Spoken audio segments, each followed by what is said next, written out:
United states of আমেরিকাতে একটা conference হয়েছিল। ওই কনফারেন্সটা হচ্ছে পৃথিবীর যত ধর্মগ্রন্থ আছে সবগুলো ধর্মগ্রন্থের 10 মিনিটের আবৃত্তি শোনানো হবে। কয় মিনিট? চিল্লায় বলেন। ওখানে গিয়েছে শ্রীমত ভগবত গীতা, গিয়েছে বাইবেল, ত্রিপিটক, দশাতীর, বেদ, পুরাণ, রামায়ণ, দীঘানিকায়া, ইয়াহবিস, সেকারডেটাল, Talmud, Torah, Old Testament, New Testament, Zend Avesta এবং আল্লাহর কোরআনও কোন। সুবহানাল্লাহ। চীনের প্রাচীন ধর্ম কনফুসিয়াসের পাণ্ডুলিপি গিয়েছে। যারা আগুনকে পূজা করে, অগ্নি উপাসক, আগুন দেখলে নমস্তে নমস্তে গায়, তারাও গিয়েছে। 10 মিনিট করে সময়। এই কনফারেন্সের উদ্দেশ্য হচ্ছে এইটা চেক করা, in order to check which book, which recitation of the holy book is the most excellent recitation ever. কোন বইয়ের আবৃত্তিটা বেশি সুন্দর লাগে। 10 মিনিট করে সময়। সব ধর্মের ধর্মীয় কিতাবের শায়েকরা, গুরুরা, ধর্ম নানকরা আর ফাদাররা আর কারীরা বসেছে।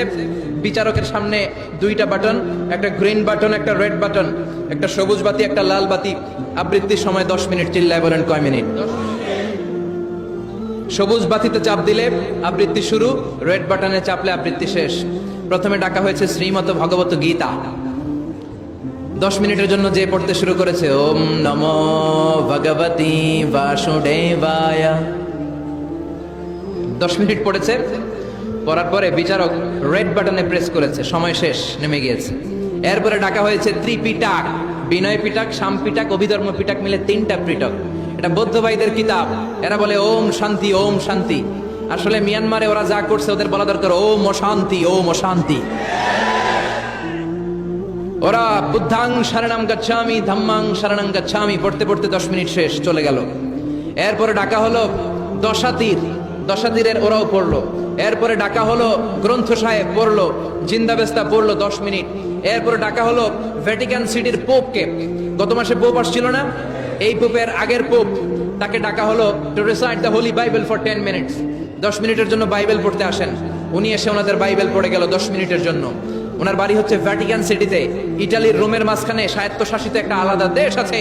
ওইখানে শুধু পোপরা থাকে, যারা বিয়ে না করে খ্রিস্টানদের ফাদার, প্রোটেস্টান্ট, অর্থোডক্স আর রোমান ক্যাথলিক, ওরা সেইখানে রাজ্য স্থাপন করেছে। গোটা বিশ্বের খ্রিস্ট ধর্মকে তারা চালায়। তারা 10 মিনিট সব ধর্ম গ্রন্থের আবৃত্তি এবং তেলাওয়াতের পরে সর্বশেষে মুসলমানদের ধর্মগ্রন্থ কোরআন আবৃত্তি করার জন্য ডাকা হয়েছে। এসেছে মিশরের কারি আব্দুল বাসিত ইবনে আব্দুস সামাদ। যারা ওনার তেলাওয়াত শুনেছেন দেখবেন উনি তেলাওয়াত করে আবার সময় নেয়, আধা মিনিট শ্বাস নেয়, আবার লম্বা দম নিয়ে তাল লয় নিয়ে টান দেয়, আবার পিছন থেকে টান দেয়। তাকে ডাকা হলো now the representative of Muslim community Abdul Basit Ibne Abdus Samad will now recite the holy book Quran for 10 minutes. মিশর থেকে আসা মুসলিম জাতির প্রতিনিধি তাদের ধর্মগ্রন্থ কোরআন নিয়ে এবার 10 মিনিট তেলাওয়াত করবে। কয় মিনিট? উনি দাড়ি রাখেন না, ক্লিন শেভ, পাতলা একটা চাদর আর জুব্বা পরে চলে এসেছে মাইকের সামনে। এসে আউযু বিল্লাহি মিনাশ শাইতানির রাজীম বলে টান দিয়েছে। সময় কয় মিনিট? উনি সূরা ফাতিহা পড়তে সময় নিয়ে নিছে 13 মিনিট। শ্রীমত ভগবত গীতাওয়ালারা হাততালি দেয়, সময় শেষ, কোরআন গেছে। কিন্তু কি আজীব তামাশা, বিচারক তো লাল বাতি চাপে না। বিচারককে লাল বাতি চাপার বিষয়টা ভুলিয়ে দিয়েছে কে? কেউ যেটা পারে না সেটা পারে কে? আব্দুল বাসিত কয় এই তো সুযোগ পাইছি আমি। বিচারক যেহেতু লাল বাতি চাপে না, আমি আরেকটা সূরা ধরি। উনি কোরআনের সবচেয়ে সুন্দর সূরা আর রহমান তেলাওয়াত শুরু করলেন। উনি উনার গলায় আল্লাহ যত সুর দিয়েছিলেন সব সুর, দরদ, আদর ঢেলে দিয়ে সুরের ঝংকার তুলে পুরো কনফারেন্সকে মাতিয়ে দিলেন। 15 মিনিট হয়ে যায়, বিচারক লাল বাতি চাপে না। 20 মিনিট, 25 মিনিট, 30 মিনিট হয়ে যায়, লাল বাতি চাপে না। এদিকে অর্গানাইজিং কমিটির প্রধান চেয়ার থেকে উঠে এসে বিচারকের গায়ে ধাক্কা দিয়ে বলে, এই man, what's the hell are you doing here? What's wrong with you? Why aren't you pressing the red button? লাল বাতি চাপোস না কেন? ওরে ধাক্কা দেওয়ার পরে বিচারক ভূত দেখার মতো চমকে উঠছে। কি? হ্যাঁ, লাল বাতি।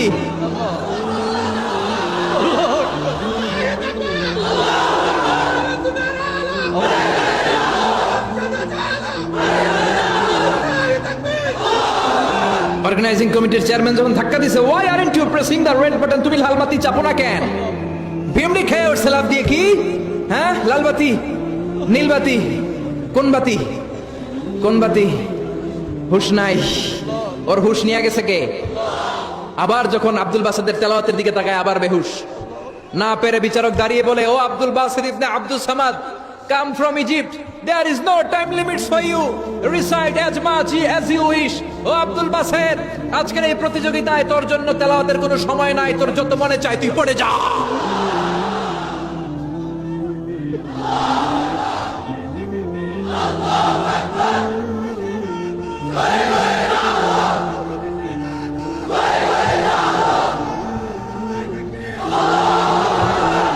চল্লিশ মিনিট সময় ধরে গোটা মুসলিম বিশ্বের অহংকার, মিশরের সবচেয়ে বড় কারি আব্দুল বাসির ইবনে আব্দুল সামাদ গলার সব দরদার সুর উজাড় করে কনফারেন্স রুমে সূরা আর রহমান তেলাওয়াত করলেন।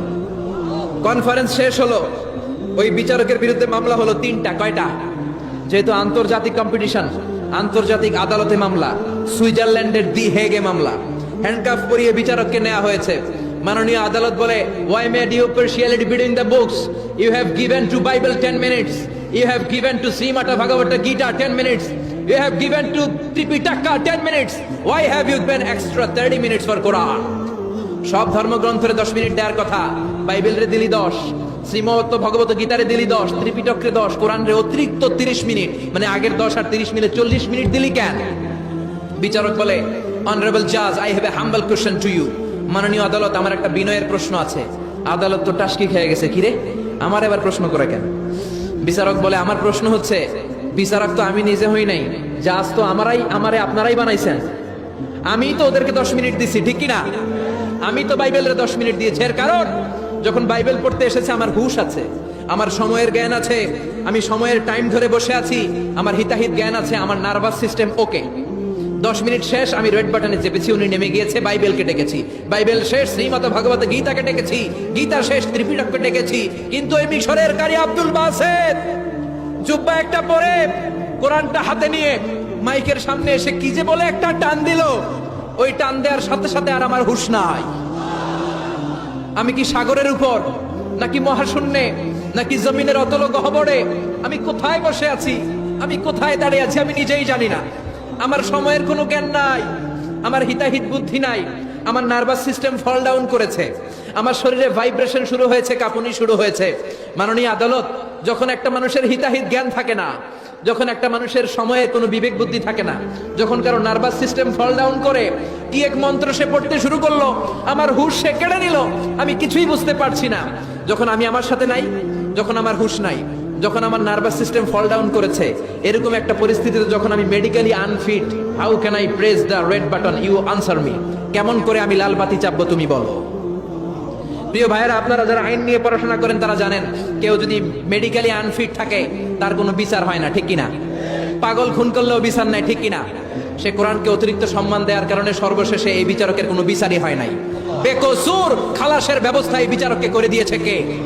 এই জন্য ওই কোরআন ধরতে রাজি আছে মুসলমান, পড়তে রাজি আছে মুসলমান, ওই কোরআনের জন্য মরতে রাজি আছে মুসলমান। অনেক আলোচনা হয়েছে, 3টা কর্মসূচি নিয়ে বিদায় নিতে চাই। কর্মসূচি নাম্বার 1, কোরআন তেলাওয়াত করতে জানতে হবে। রাজি আছেন? যারা জানি না তারা শিখবো। 2 নম্বর কর্মসূচি, মাতৃভাষায় প্রতিদিন কোরআন পড়বো।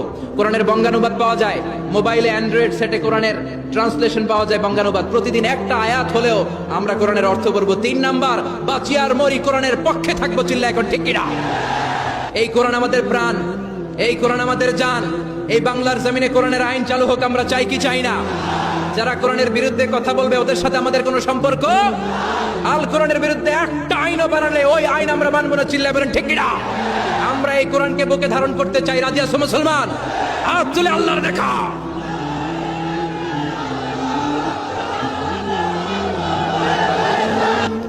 আল্লাহ আমাদের সবাইকে কথাগুলো বুঝার ও আমল করার তৌফিক দান করুক। আমরা করি আমিন। ওয়া আখিরু দাওয়ানা আলহামদুলিল্লাহি রাব্বিল আলামিন।